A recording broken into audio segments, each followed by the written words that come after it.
Hello and welcome to episode 15 of Sibling Rivalry on my podcast India and the World. In the last episode, we saw how the 14-day war played out in December 1971. India had secured a massive, unprecedented military victory, resulting in the liberation of East Pakistan and its rebirth as Bangladesh.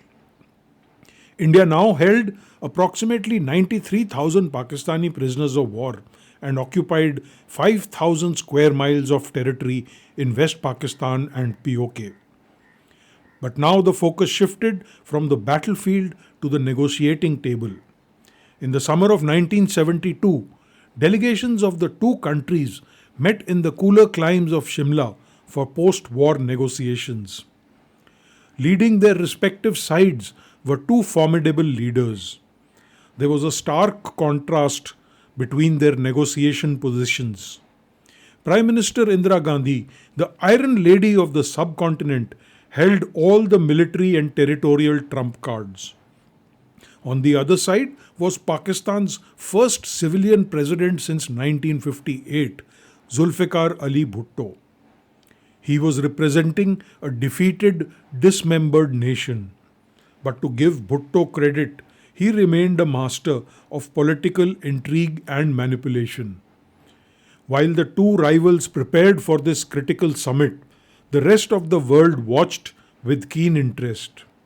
The superpowers had openly taken sides in the subcontinental war while continuing to maintain a facade of neutrality.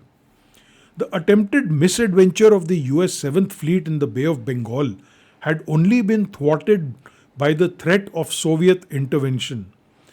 It was this threat that had also prevented China from succumbing to any temptations of intervening. After this brinkmanship, there didn't seem to be any further appetite for involvement with the conflict in South Asia. The Americans were exhausted by their embroilment in Vietnam. They were also focused on their new diplomatic opening with China and therefore decided to take a backseat. Records of high level US State Department discussions indicate that the United States did not want to act as a messenger or interpreter between the two nations. Washington took the firm stance that it was a matter for the parties to settle by themselves. Similarly, the Soviet Union, despite its active role as a mediator after the 1965 war, now strongly favored India and Pakistan coming to a negotiated settlement on their own. In the days before the summit, both leaders engaged in extensive posturing to manage domestic and international expectations. President Bhutto embarked on a whirlwind 14-nation tour across the Middle East and Africa to rebuild Pakistan's diplomatic alliances and consolidate support ahead of the negotiations with India. Before the summit could begin, publication of a highly controversial interview Bhutto had given to Italian journalist Oriana Fallaci severely soured the atmosphere. In this interview, Bhutto made vicious personal attacks against Mrs. Gandhi, describing her as a mediocre woman with mediocre intelligence who lacked initiative and imagination. When certain portions of this interview appeared in Indian newspapers, Mrs. Gandhi was livid and asked for the complete text to be cabled from Rome. Infuriated at reading the insults, she announced that the planned summit was cancelled. A panicked Bhutto reached out to Fallaci and made what she terms as, I quote, the most extravagant request. I must write, he said, a second article and say that the interview with him had never taken place because I had dreamed it up. I was to say that the opinions about Indira were not opinions uttered by him, but rather those that, in my imagination, I had thought he might utter. End quote. The reporter obviously refused this outrageous request. It was only because Mrs. Gandhi magnanimously chose to overlook Bhutto's folly that the summit went ahead as planned. Despite the chilly diplomatic climate, Indian government spared no effort in preparations for the summit. Mrs. Gandhi arrived in Shimla several days early to personally inspect the arrangements. Displaying a characteristic attention to detail, she made a number of last minute changes to the decor, ensuring the proper color schemes, curtains, and flower arrangements in the rooms at Himachal Bhavan.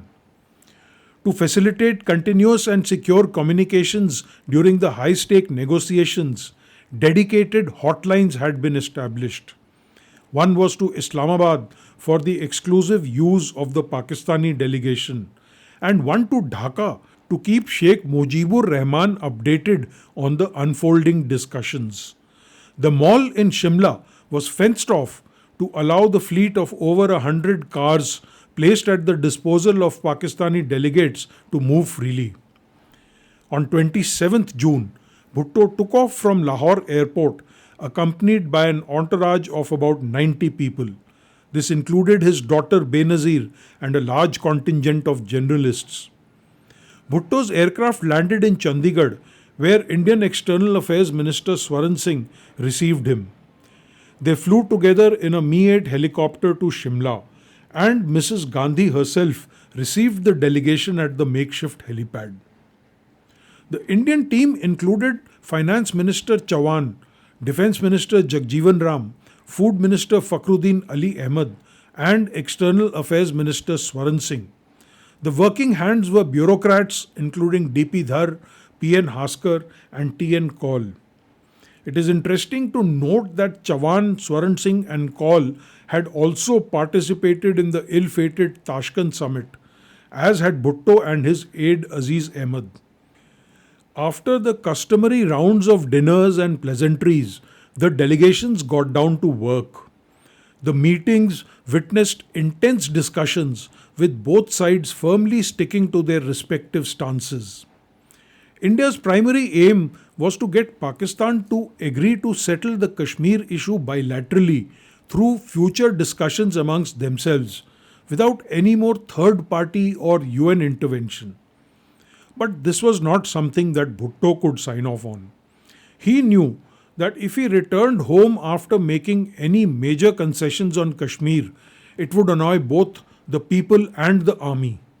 His new and fragile civilian government was likely to be overthrown and martial law imposed once again. He was vehemently opposed to India's demand for a comprehensive package deal. Instead, he insisted on a step-by-step approach. Aside from Kashmir, the elephant in the negotiating room was Pakistan's recognition of Bangladesh. India insisted that without that, the fate of the 93,000 prisoners of war was incredibly complex to resolve. The Indian stance was that they could not simply hand the prisoners over unilaterally without Sheikh Mujibur Rahman's consent. But Bhutto agreeing to recognize Bangladesh would have a similar effect back home as any concessions on Kashmir. Pakistani leaders and people were not yet willing to come to terms with the finality of the secession of East Pakistan. Recognizing Bangladesh would put a seal on losing half their country. Given the lack of any middle ground, by the afternoon of 2nd July, the summit seemed to be on the verge of collapsing. The two delegations had reached a bitter impasse over the draft agreement shared by India because of these fundamental differences. Recognizing the deadlock, Bhutto addressed a crowded press conference at about 6 p.m., announcing that the talks had failed and his delegation would depart for Pakistan the following morning. The atmosphere in Shimla grew despondent as the Pakistani delegation started packing their bags. But then there was a last-minute twist. Around 8 p.m., Bhutto visited Prime Minister Gandhi in what was meant to be a farewell call. The two leaders dismissed their aides to meet entirely one-on-one in an informal atmosphere. What transpired in this meeting hasn't been officially documented, nor did either of the two leaders ever go on record about what they discussed. But as per memoirs and biographies of people in the know, Bhutto agreed to a mutual understanding that the line of control could gradually be converted into a permanent border as a final settlement of the Kashmir issue. However, he requested that these commitments of his could not be included in the formal agreement document or given in the form of a written commitment. As per Indian diplomat J. N. Dixit, when Mrs. Gandhi asked Bhutto if this was the firm understanding on which they were proceeding, Bhutto replied, "Absolutely. आप मुझ पर भरोसा कीजिए," meaning, "Trust me." Relying on this verbal promise and convinced of Bhutto's domestic political compulsions, Mrs. Gandhi relented, abandoning her demand for an explicit written settlement of the Kashmir border. The valedictory banquet hosted by Pakistan started soon thereafter. It was abuzz with whispers of the unexpected breakthrough. Officials were meanwhile scrambling to finalize the exact wording of the agreement. By 11 pm, the two delegations emerged smiling, signaling to the waiting press that they had reached a common ground on the text of the agreement. Now there was a frantic scramble to get the treaty typed and ready for signatures of the two leaders. There was no electric typewriter or parchment paper immediately available to prepare the formal document. Even the official Pakistani government seal had been dispatched by road to Chandigarh under the assumption that the talks had failed and the leaders would leave by air the next morning. Although the date on the document remained 2nd July, the Shimla agreement was actually signed past midnight in the early hours of 3rd July 1972. Bhutto signed it with a borrowed pen as his own pen stopped working. The final text declared that the new line of control in Jammu and Kashmir, I quote, shall be respected by both sides without prejudice to the recognized position on either side, end quote. In return, India agreed to withdraw its forces from the captured Western territories and secured a commitment to bilateralism.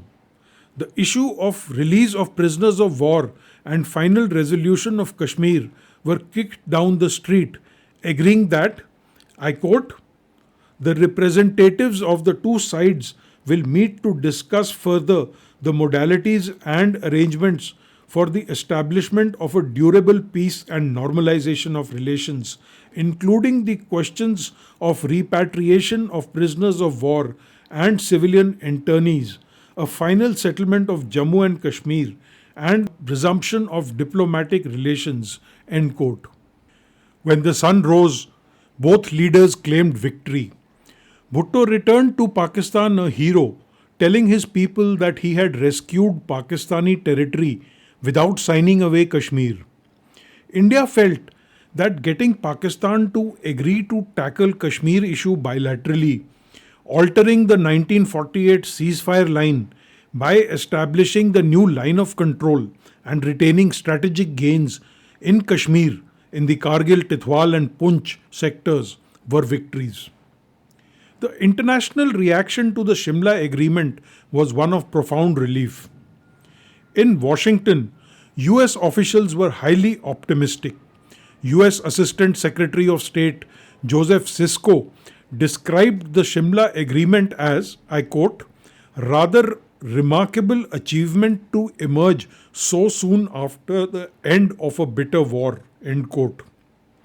He noted that the nations in South Asia were finally moving in the right direction.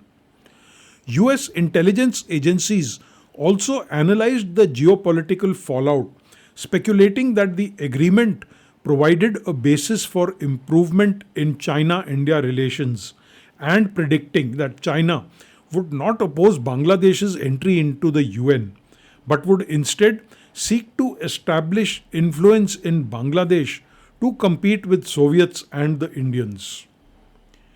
But the ink on the treaty hadn't even dried before the carefully constructed illusion of peace began to crack. Bhutto disavowed his commitments the moment he landed back in Pakistan. But that is a discussion for the next episode. Join us next time when we will explore the aftermath of the Shimla summit. We will look at Zulfikar Ali Bhutto's dramatic pivot and the red flags going up over these broken assurances in New Delhi. Thank you for listening. Please do consider subscribing to the podcast and do share the link with friends who may be interested.